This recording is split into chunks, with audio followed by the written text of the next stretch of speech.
Good morning बच्चों। आज हम भारत के बारे में जानेंगे। तो भारत के बारे में जानने से पहले हमें ये पता करना होगा कि भारत की स्थिति, क्षेत्रफल क्या है, कैसे कुछ है। तो उसके लिए हम बेसिक डायग्राम में देखेंगे। डायग्राम में जो आप ये नक्शा देख रहे हो, जो मानचित्र आपके सामने बनाया हुआ है, वो भारत का बना हुआ है। ठीक है। भारत की आकृति चतुष्कोणीय है। अगर इसको मानव आकृति दें तो भी दे सकते हैं। जम्मू कश्मीर उसका सर, एक बाजू गुजरात की, एक बाजू सेवन सिस्टर वाले राज्यों की और नीचे पैर। ठीक है ना। तो इसको एक मानव आकृति भी हम दे सकते हैं। नॉर्मली अगर हम बात करें तो सबसे पहले आती है इसका क्षेत्रफल। तो भारत का क्षेत्रफल अगर हम देखें तो आता है 32,27,263 किलोमीटर। इस क्षेत्रफल से भारत दुनिया का 7वां बड़ा देश है। भारत से बड़े 6 देश और हैं, लेकिन भारत क्षेत्रफल में आ जाता है 7वां। यानी हम कह सकते हैं दुनिया में भारत है वो बहुत बड़ा देश है।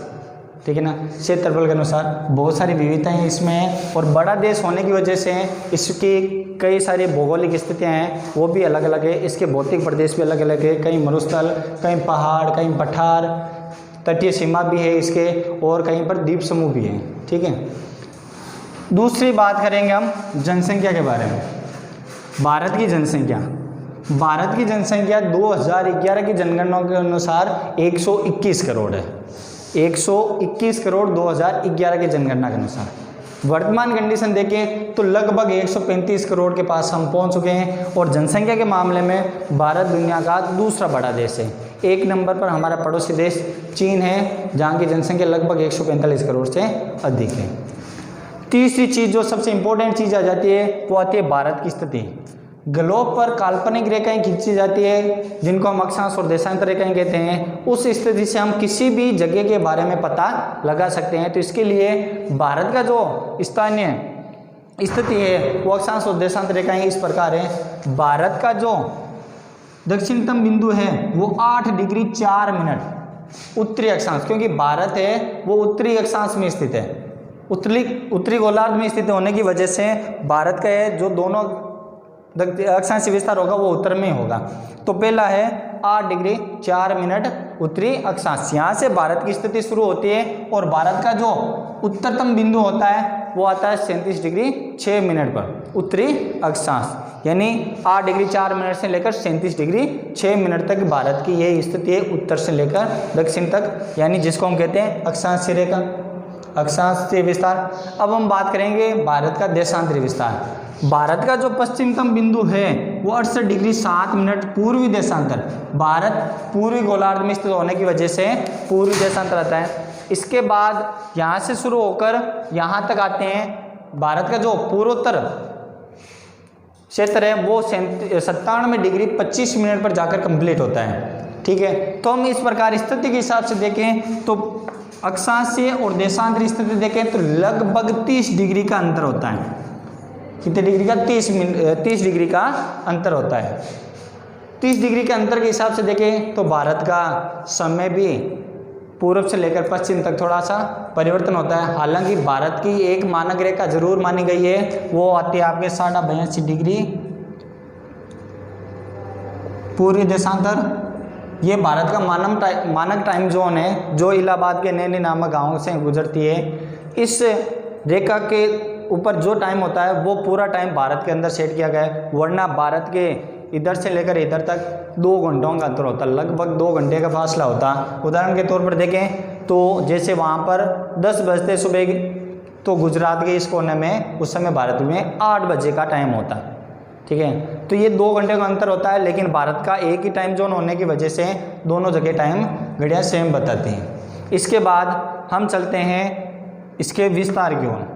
भारत का विस्तार उत्तर से लेकर दक्षिण तक, जम्मू कश्मीर से लेकर यहाँ कन्याकुमारी तक आते हैं तो भारत की लंबाई हो जाती है वो हो जाती है 3214 किलोमीटर, 3214 किलोमीटर। और पूर्व से गुजरात से लेकर अरुणाचल प्रदेश तक इसकी पूर्व से पश्चिम तक की लंबाई है वो आती है 2933 किलोमीटर, 2933 किलोमीटर। अगर सामान्य रूप से देखें तो भारत लगभग चौकोर की आकृति में आ जाता है, लेकिन भारत पूर्व से पश्चिम तक छोटा और उत्तर से दक्षिण तक लंबा है। अब इसके बाद हम बात करेंगे भारत के राज्य और उनके केंद्र शासित प्रदेशों के बारे में। तो भारत में कुल 29 राज्य हैं और 7 केंद्र शासित प्रदेश आ जाते हैं। सबसे नया राज्य तेलंगाना 2 जून 2014 को बना था।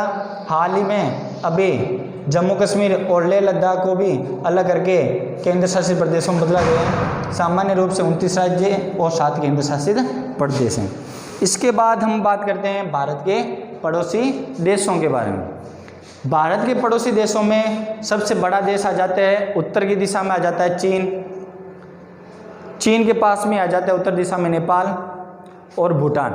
ये 3 देश भारत के उत्तरी दिशा में हैं। उत्तरी पश्चिमी में आपके आ जाता है अफगानिस्तान, जिसकी सीमा सबसे कम लगती है भारत के, टच होती है। उसके बाद पश्चिम की तरफ आ जाता है, उत्तरी पश्चिमी दिशा में आ जाता है भारत के पड़ोसी देश पाकिस्तान, जो कि 1947 से पहले भारत का ही एक भाग था। उसके बाद हम चलते हैं पूर्व दिशा की ओर। पूर्व में जाते हैं तो वहाँ पर हमें नया देश हमें देश मिलता है बर्मा, जिसका नया नाम रखा गया है म्यांमार। ठीक है। उसके बाद भारत के बाजुओं में बंद एक छोटा सा देश और आ जाता है, जिसका नाम आ जाता है बांग्लादेश, जो कि पहले पूर्वी पाकिस्तान के नाम से जाना जाता था।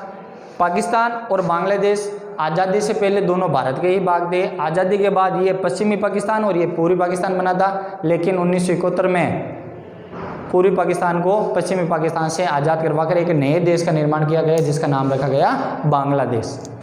उसके बाद हम दक्षिण में आ जाते हैं। दक्षिण में आते हैं तो दक्षिण में हमारा एक छोटा सा श्रीलंका आ जाता है, टापुई देश है, द्वीपीय देश आ जाता है श्रीलंका। इसके अलावा हम भारत की प्रायद्वीपीय स्थिति देखें तो प्रायद्वीपीय स्थिति, प्रायद्वीप का मतलब जिसके 3 ओर पानी हो, वे क्षेत्र जिसके 3 ओर पानी हो। तो भारत के 3 ओर पानी आ जाता है। पूर्व की तरफ बंगाल की खाड़ी, पश्चिम की तरफ अरब सागर और दक्षिण की तरफ हिंद महासागर आ जाता है। तो भारत 3 ओर से स्थलीय जलीय सीमा से घिरा हुआ है और ऊपर की तरफ भारत है वो स्थलीय सीमा से घिरा हुआ है। तो भारत के 2 द्वीप समूह भी हैं, पश्चिम की तरफ लक्षद्वीप, पूर्व की तरफ अंडमान निकोबार द्वीप समूह है। अब हम बात करते हैं स्थलीय और जलीय सीमा के बारे में। तो भारत की स्थलीय सीमा यहाँ गुजरात से शुरू होकर यहाँ तक आते आते यहाँ बांग्लादेश तक आते आते भारत की स्थलीय सीमा हो जाती है 15,200 किलोमीटर। 15,200 किलोमीटर भारत दूसरे देशों से अंतर्राष्ट्रीय सीमा बनाता है, जिसकी सर्वाधिक अंतर्राष्ट्रीय सीमा बांग्लादेश से लगती है 4,000 से भी ज़्यादा किलोमीटर में।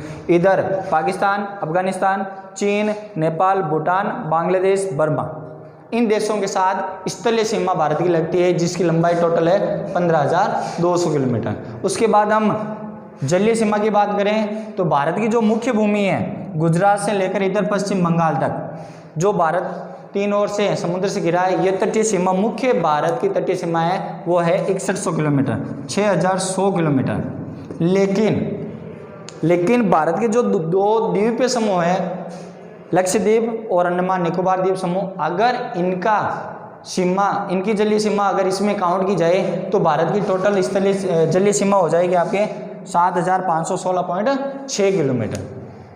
तो ये आपको भारत का बेसिक नॉलेज दिया गया है, जो लगभग सभी क्लासों में काम आता है। हम अगले वीडियो में राजस्थान का बेसिक लेंगे, जिसके बारे में हम नेक्स्ट वीडियो में डालेंगे।